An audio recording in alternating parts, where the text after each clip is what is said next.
Simson pergi ke Timna, dan di situ ia melihat seorang gadis Filistin. Ia pulang dan memberitahukan kepada ayahnya dan ibunya. Di Timna aku melihat seorang gadis Filistin. Tolong, ambillah dia menjadi istriku. Tetapi ayahnya dan ibunya berkata kepadanya, Tidak adakah di antara anak-anak perempuan sanak saudaramu, atau di antara seluruh bangsa kita seorang perempuan, sehingga engkau pergi mengambil istri dari orang Filistin, orang-orang yang tidak bersunat itu?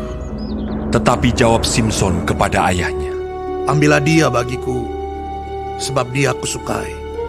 Tetapi ayahnya dan ibunya tidak tahu bahwa hal itu daripada Tuhan asalnya. Sebab memang Simson harus mencari gara-gara terhadap orang Filistin. Karena pada masa itu, orang Filistin menguasai orang Israel. Lalu pergilah Simson beserta ayahnya dan ibunya ke Timna. Ketika mereka sampai ke kebun-kebun anggur di Timna, maka seekor singa muda mendatangi Simson dengan mengaum. Pada waktu itu, berkuasalah roh Tuhan atas dia, sehingga singa itu dicabiknya seperti orang mencabik anak kambing, tanpa apa-apa di tangannya. Tetapi tidak diceritakannya kepada ayahnya atau ibunya apa yang dilakukannya itu. Maka pergilah ia ke sana, lalu bercakap-cakap dengan perempuan itu, sebab Simson suka kepadanya. Setelah beberapa waktu, kembalilah ia ke sana untuk kawin dengan perempuan itu. Dan ketika ia menyimpang dari jalan untuk melihat bangkai singa itu, tampaklah ada kawanan lebah pada kerangka singa itu, dan juga madu. Dikeruknya madu itu ke dalam tangannya, dan sambil memakannya ia berjalan terus. Kemudian pergilah ia kepada ayahnya dan ibunya, dan memberikannya juga kepada mereka. Lalu mereka memakannya. Tetapi tidak diceritakannya kepada mereka bahwa madu itu dikeruknya dari kerangka singa. Setelah ayahnya pergi kepada perempuan itu, Simson mengadakan perjamuan di sana, sebab demikianlah biasanya dilakukan orang-orang muda. Ketika mereka melihat dia, dipilihlah 30 orang kawan untuk menemani dia. Kata Simson kepada mereka, Aku mau mengatakan suatu teka-teki kepada kamu. Jika kamu dapat memberi jawabnya yang tepat kepadaku dalam 7 hari selama perjamuan ini berlangsung dan menebaknya, maka aku akan memberikan kepadamu 30 pakaian lenan dan 30 pakaian kebesaran.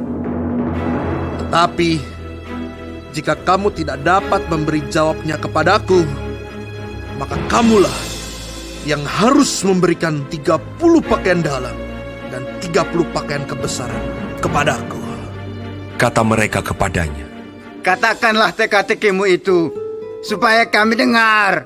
Lalu katanya kepada mereka, Dari yang makan, keluar makanan. Dari yang kuat, keluar manisan. ada 3 hari lamanya, mereka tidak dapat memberi jawab teka-teki itu. Pada hari ke-7, berkatalah mereka kepada istri Simson, Bujuklah suamimu, supaya diberitahukannya kepada kami jawab teka-teki itu. Kalau tidak, kami akan membakar engkau beserta seisi rumah ayahmu. Apakah engkau mengundang kami untuk membuat kami menjadi miskin? Tidak, bukan? Lalu menangislah istri Simson itu sambil memeluk Simson.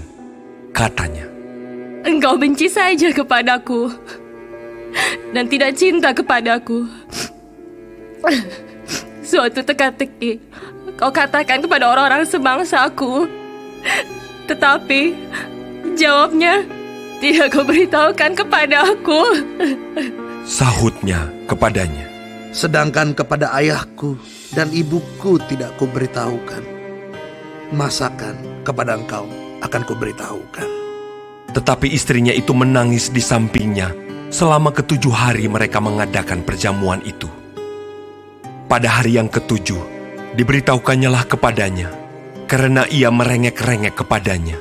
Kemudian perempuan itu memberitahukan jawab teka-teki itu kepada orang-orang sebangsanya. Lalu pada hari yang ketujuh itu, sebelum matahari terbenam, berkatalah orang-orang kota itu kepadanya, Apakah yang lebih manis daripada madu? Apakah yang lebih kuat daripada singa?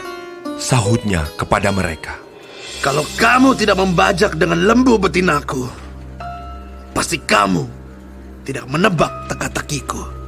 Maka berkuasalah roh Tuhan atas dia. Lalu pergilah ia ke Askelon, dan dibunuhnya 30 orang di sana. Diambilnya pakaian mereka, dan diberikannya pakaian-pakaian kebesaran itu kepada orang-orang yang dapat memberi jawab teka-teki itu. Tetapi amarahnya masih juga bernyala-nyala. Lalu pulanglah ia ke rumah ayahnya. Maka diberikanlah istri Simson itu kepada kawannya, bekas pengiringnya.